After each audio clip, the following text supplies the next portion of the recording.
हम हमारे वीडियो के माध्यम से आपको बहुत ही अच्छी जानकारी देने की कोशिश करते हैं। इस वीडियो में भी आपको बहुत ही अच्छी जानकारी देने वाले हैं।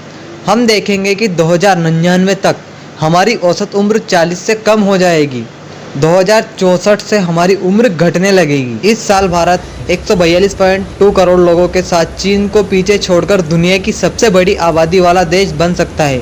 संयुक्त राष्ट्र के अनुमान के मुताबिक 2050 में भारत की जनसंख्या 166 करोड़ तक पहुंच जाएगी।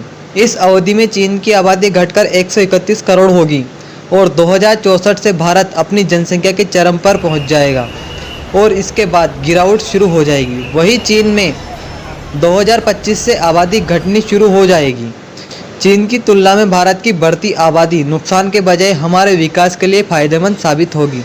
किसी भी देश की जनसंख्या दर 3 फैक्टर से तय होती है। पहला, मृत्यु दर में कमी, दूसरा प्रजनन और तीसरा शुद्ध प्रवासियों की संख्या। भारत और चीन दोनों की ही आबादी में प्रवासियों का ज़्यादा असर नहीं है।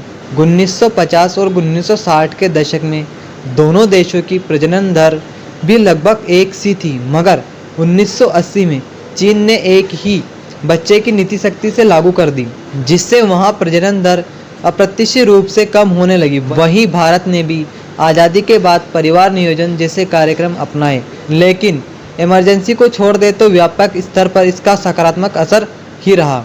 भारत को प्रजनन दर की कमी लाने में 46 साल लग गए, जबकि चीन ने राजनीतिक माहौल और शक्ति आबादी नियंत्रण के तरीके से ही यह काम बहुत तेजी से 26 सालों में ही पूरा कर लिया। आज यही घटती आबादी उसकी मुसीबत बन गई है। आबादी नियंत्रण का सवाल। संयुक्त राष्ट्र की ताज़ा रिपोर्ट कहती है कि भारत की आबादी बढ़ रही है, पर इसकी रफ्तार धीमी है। नेशनल फैमिली हेल्थ सर्वे के मुताबिक हमारे अधिकांश राज्य आवश्यक प्रजनन दर तक पहुंच चुके हैं। सिर्फ वही महिलाएं 2 बच्चों से ज़्यादा बच्चे चाहती है जो कभी स्कूल नहीं गई। अगर स्कूली शिक्षा तक लड़कियों की पहुंच आसान बना दी जाए तो आबादी नियंत्रण के लिए कोई नीति लाने की ज़रूरत ही नहीं है। स्वास्थ्य सुविधा बेहतर करने से भी प्रजनन दर निर्धारित लक्ष्य हासिल कर रही है। 80 से ज़्यादा देश आबादी सिकुड़ने से परेशान हैं। 55 देश तो प्रजनन दर बढ़ाने को लुभावने के ऑफर दे रहे हैं। आबादी वरदान या अभिशाप। अब हम देखेंगे कि आबादी वरदान होगा या फिर अभिशाप होगा। अगर देश की भारी भरकम कामकाजी आबादी का ठीक से इस्तेमाल किया जाए तो यह आर्थिक विकास की रफ्तार तेजी से बढ़ा सकती है। लेकिन चीन में औसत उम्र 2022 में ही 40 से ऊपर पहुंच चुकी है, जबकि भारत में 2050 के मध्य तक औसत उम्र 40 पहुंचेगी। लेकिन यदि जनसंख्या नियंत्रण के लिए सख्त कदम उठाए तो अमीर बनने से पहले ही देश बूढ़ा हो जाएगा। भारत में पहले से ही अत्यधिक विषम लिंगानुपात है। यह भी ध्यान रखना महत्वपूर्ण है कि एक बार जब प्रजनन क्षमता कम हो जाती है तो प्रवृत्ति को उलटना बहुत कठिन है। प्रजनन दर बढ़ाना बड़ी चुनौती।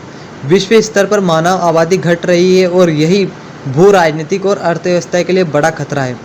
80 से ज़्यादा देश सिकुड़ती आबादी से परेशान हैं और इनमें 55 देश तो अपनी जनसंख्या को बढ़ाने के लिए लोगों को बहुत लुभावने ऑफर दे रहे हैं। इसमें दक्षिण कोरिया और चीन इसके सबसे बड़े उदाहरण हैं, जहां जोड़ों को अधिक बच्चे पैदा करने के लिए प्रोत्साहित करना और मुश्किल से जूझने में और बुजुर्ग आबादी बढ़ रही है। अभी चीन में उसकी आबादी 60 वर्ष से अधिक के उम्र लोग 70% है, जबकि भारत में आंकड़ा करीबन 90.7% है। वर्तमान में चीन दुनिया में सबसे कम प्रजनन दर वाला देश है, जबकि चीन ने एक बच्चे की नीति खत्म करते हुए 2016 में सभी परिवार को 2 बच्चों की इजाज़त दी थी, पर लोग प्रेरित नहीं हुए क्योंकि महंगाई के चलते चीन में दूसरे बच्चे का खर्च उठाना मुश्किल हो रहा था। 1963 में चीन की आबादी 3.26% और भारत की 2.3% की दर से बढ़ रही थी, मगर 2022 में चीन में यह घटकर 0.01% रह गई और हमारी 0.7 है। भारत की 45% आबादी 25 साल से कम उम्र की है और चीन की 30% की युवा यह आबादी से जूझ रहे हैं। वर्कफोर्स मजबूत कर रही हैं। संसाधनों के उपभोक्ता में भारत विकसित देशों से पीछे है। एक भारतीय अमेरिका से 16 गुना कम संसाधन इस्तेमाल करता है, इसीलिए हमारा देश बहुत पीछे है। सबसे ज़्यादा आबादी देश बनने के बाद संयुक्त राष्ट्र सुरक्षा परिषद में भारत की स्थायी सदस्यता की दावेदारी भी और ज़्यादा मजबूत हो सकती है। लेकिन 2050 के बाद ऐसा समय आएगा जिसमें लोगों की उम्र बढ़ने की जगह कम होने लगेगी, क्योंकि हम सभी जानते हैं कि कलयुग का दौर चल रहा है और कलयुग में लोगों की उम्र बस 20 साल की रह जाएगी। तो धीरे धीरे हम देख रहे हैं कि बहुत सारी बीमारियों का प्रकोप आ रहा है और जो लोग एक बार बड़ी बीमारी से ग्रसित हो गए हैं उनका जीना मुश्किल हो जाता है। अगर किसी को एड्स जैसी बीमारी हो गई तो वह लगभग 7 साल या फिर 10 साल, इससे ज़्यादा नहीं जी पाएगा। अगर कैंसर जैसी बीमारी हो गई है तो वह उसका लिमिट है कि 4 साल में उसको धरती को छोड़ना ही पड़ता है।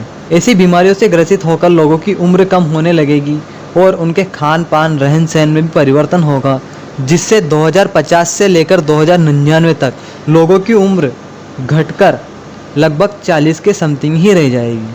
दोस्तों, अगर आपको वीडियो अच्छा लगा हो तो वीडियो को लाइक करना और चैनल को सब्सक्राइब करना।